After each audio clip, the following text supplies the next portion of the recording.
As much as I might want to see that swine dead, I did not stab him. I don't think he's in the...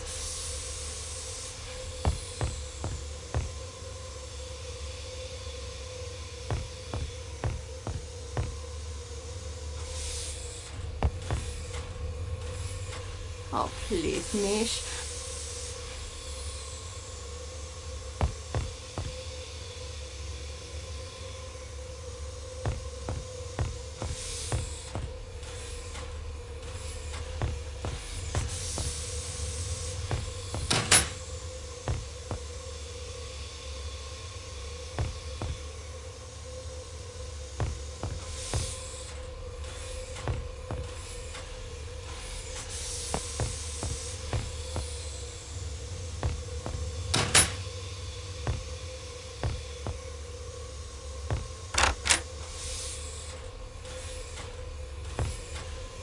Ah, you return.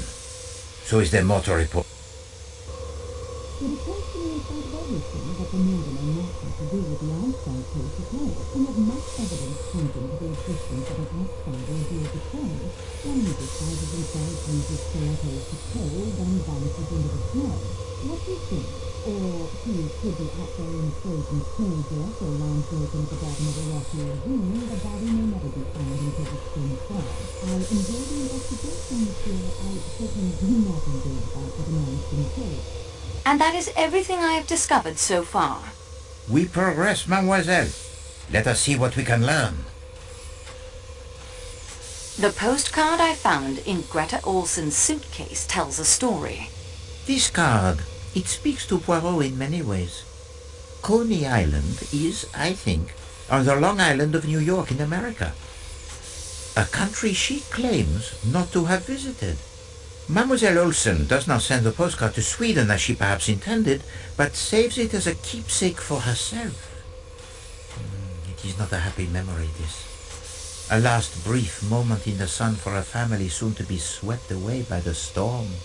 Mademoiselle Marceau, you will recall my observation to you of the many classes and nationalities one meets when traveling? Yes, of course. Try to imagine whether such an assembly would ever likely to be collected under any other conditions. In America? Oui, the great melting pan of America. Melting pot. This is the answer I made to myself as well. Only in America you might find a household composed of such varied nationalities. And what do we discover here? Such a household has recreated itself aboard this train. A household damaged almost beyond recovery 10 years ago by the man wretched. And so we near the end of at least one journey. Please to assemble our fellow passengers in the salon car. Oh, and please also to send for Michel and Dr. Constantine. I will need their assistance to convey me to the salon car. You will present your solution? I will offer 3 solutions.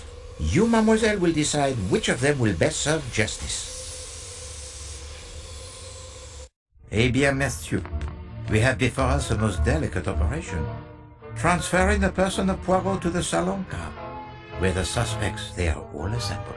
Poirot is ready for the ordeal.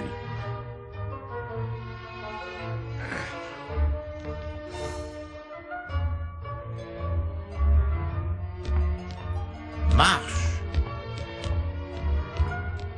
Mon Dieu, take care!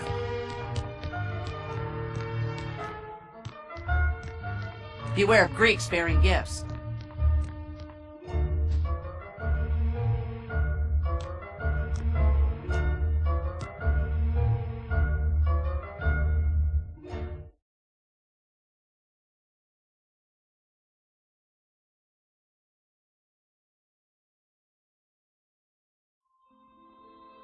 Mesdames et messieurs, there are 3 possible solutions of this case.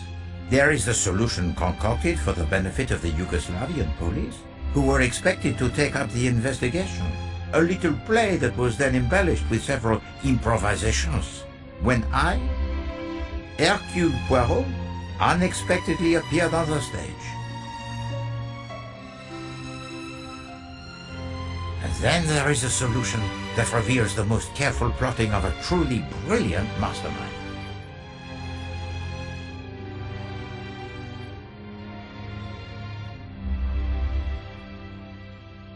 And yet there is also a third, one of which I think even now that mastermind, in this carriage with us as I speak, has no knowledge. With the help of Mademoiselle Marceau, my able assistant, you see Poirot, he is also able to improvise, huh? I shall put all three solutions before you, and I shall ask Mademoiselle Marceau and the eminent Dr. Constantine here to judge which solution is the right one. Mademoiselle, are you ready to proceed? Oui, monsieur. Eh bien, we commence. Monsieur Ratchet had received the threats from an unknown enemy. Mademoiselle Marceau?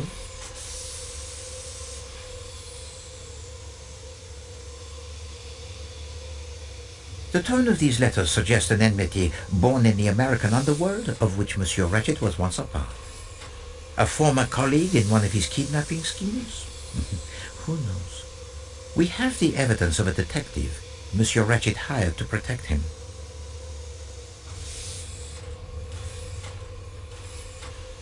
The detective is Cyrus Hardman, posing as a salesman of typewriter ribbons. The evidence of Monsieur Hardman, who is indeed a detective hired to protect Monsieur Ratchet, gives to us a description of a small, dark man with a womanish voice. Except for the voice, this description would only fit two men on this train. Matteo, the Athens-Paris coach attendant, and Dr. Constantine. Yet Monsieur Hardman's vigilance during the night shows that no one could have passed from the Athens-Paris coach to the Calais coach without his seeing them. So anyone in that coach must be exonerated. The enemy actually came aboard the train at Belgrade one of two ways.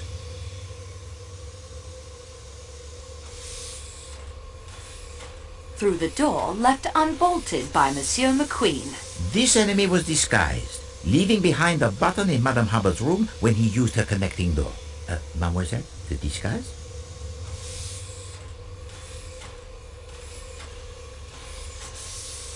A passkey was found in the pocket of this uniform, giving the murderer access to Ratchet's room. Ratchet was under the influence of a dose of his sleeping draught, light enough to wake him, but strong enough to prevent him from struggling as the killer left through the connecting door.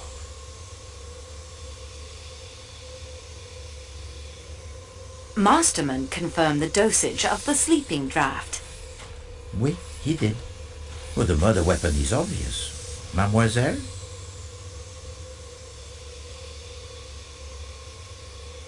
It is a stiletto, the type of knife carried by the criminal type in America called the mafiosi.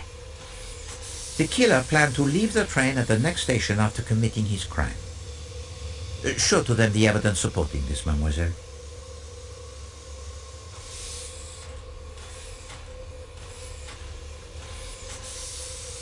That isn't what Monsieur Poirot is looking for. Exact. The avalanche prevented him from reaching Broad. Even so, he went through with the crime and then hid himself.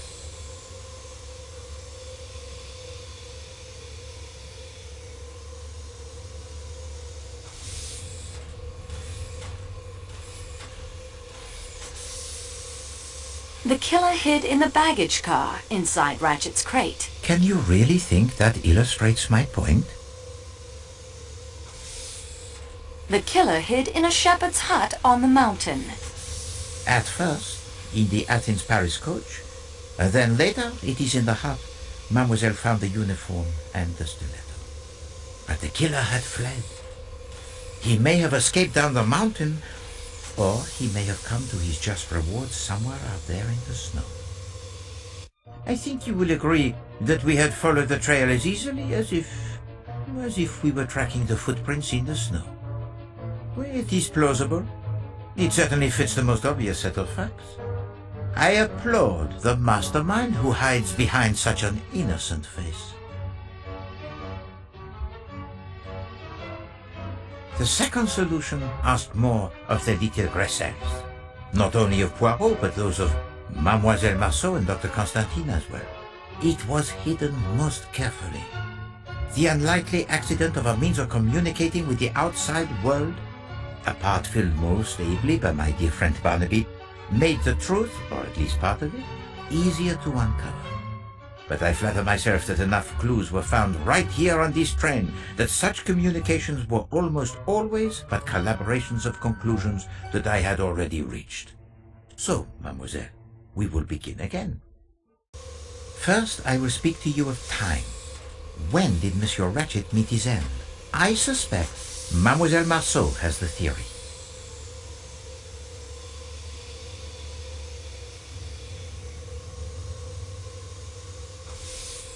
1:15 a.m. The watch was broken during the attack, and Madame Hubbard heard the killer in her compartment only moments later. Let us examine each possibility in turn. 10:40 p.m. or earlier? No, I think not. Mademoiselle Olsen spoke to Ratchet from the doorway at 10:40 p.m., but she never went inside. It conjures the image most bizarre of her throwing a knife at him 12 times from the doorway. And how does she retrieve it? Is there string attached to the handle? No. No, that is a solution of a most lurid sort. 12:37 a.m.? A more interesting possibility. Monsieur McQueen states that Ratchet spoke no languages other than English, and yet the voice answered Michel in French.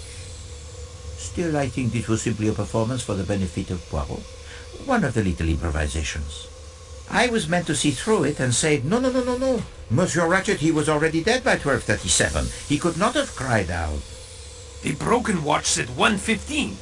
Oui, it did. And it fits with the time of Madame Hubbard's visitor. Now I digress for the reminiscence. I observed to Mademoiselle Marceau that one meets many classes and nationalities when traveling aboard the express. I asked her to imagine whether such an assembly would ever likely to be collected under any other conditions. And mademoiselle, what was your reply? In America. C'est ça. Only in America will you find a household composed of so many nationalities. Look about you. As our investigation progressed, it became clear that 9 passengers on this train are connected in some way to the Armstrong kidnapping. Who have we connected to that case, mademoiselle?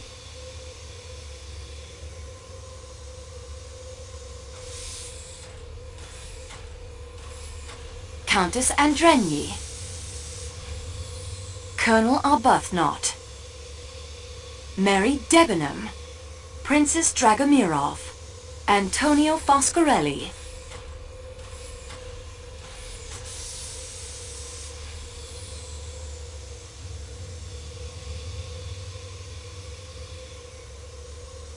Hector McQueen, Edward Masterman,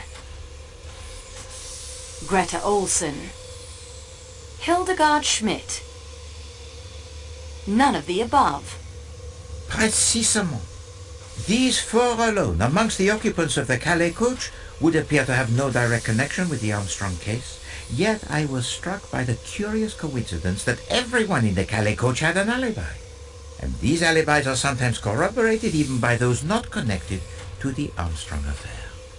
One of you stated to Mademoiselle Marceau that while Monsieur Ratchet got what he deserved, you would have preferred to see him properly hanged. The trial by jury is a sound system. Who said that, mademoiselle? Mary Debenham. No, mademoiselle. Try again, please. Colonel Arbuthnot. Just so. Colonel Arbuthnot. Now that struck a chord with Poirot. I sat back and thought, a jury is composed of 12 people. There are 12 passengers in the Calais coach, discounting myself and Mademoiselle Marceau. Ratchet, he was stabbed 12 times. And the reason the Calais coach was filled in the middle of the winter was explained. All, I repeat, all of the passengers were in on it. They had to be. No alibi could be left to the whim of a stranger. Did this solution explain everything? Let us see. What were the clues that pointed to the first solution, mademoiselle? The threatening letters. Please do not embarrass us both. Choose another.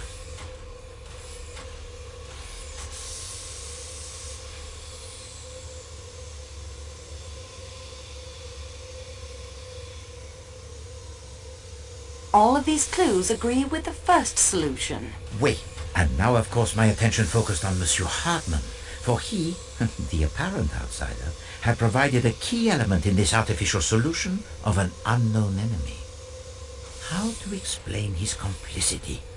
And then I remembered that Mademoiselle Marceau had told to me 2 suggestive moments during 2 different interviews with Monsieur Hartmann.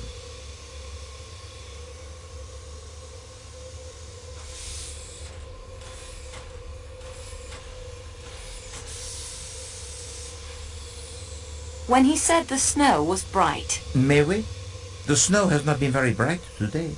The sky, it is overcast. And in his apology he mentions his fondness for French girls. Countess Andrigny told us that the nursemaid, she was French.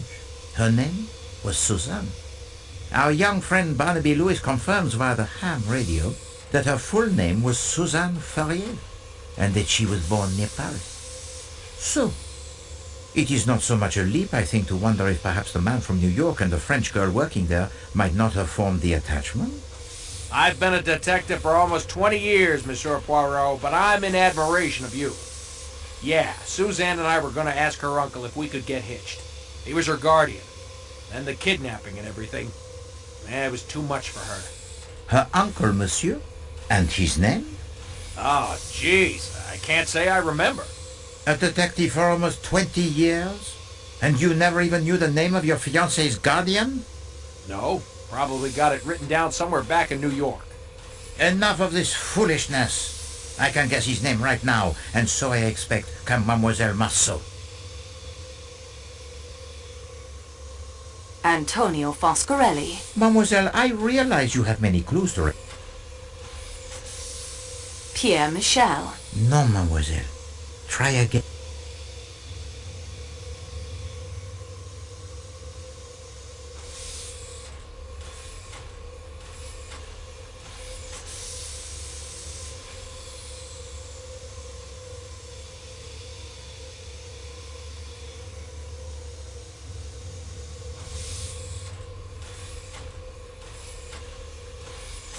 Lucien. Can you read?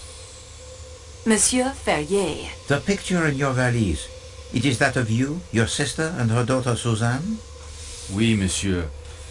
After my sister and her husband died in a car crash, I raised Suzanne as my own child.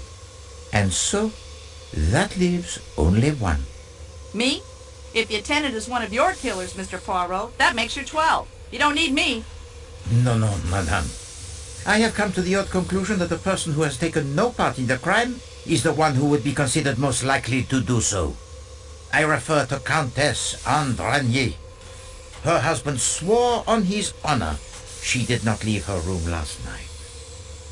A count from a noble family? A rising young star in the Hungarian diplomatic service? Such a man does not swear upon his honor lightly. No, it is much more probable that he tells the truth. And it is the devoted husband who, so to speak, takes his wife's place. So you see, madame, we are back to 11 without you. Well, I never.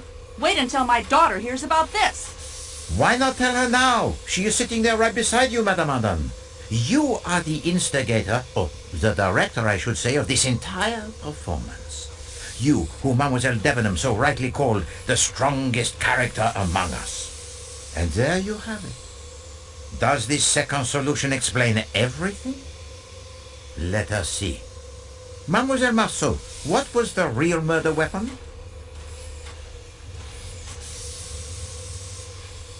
That isn't what Monsieur Poirot is looking for. But of course, a drama planned this carefully does not include the blood-stained stiletto with the fingerprints of some unknown. No, that is merely a prop. As were the 2 threatening letters. The burned note, of course, was a real threat. The conspirators most assuredly did not want this murder tied to the Armstrong kidnapping, and the true weapon, with no incriminating mark upon it, might never have been found if it had been thrown inches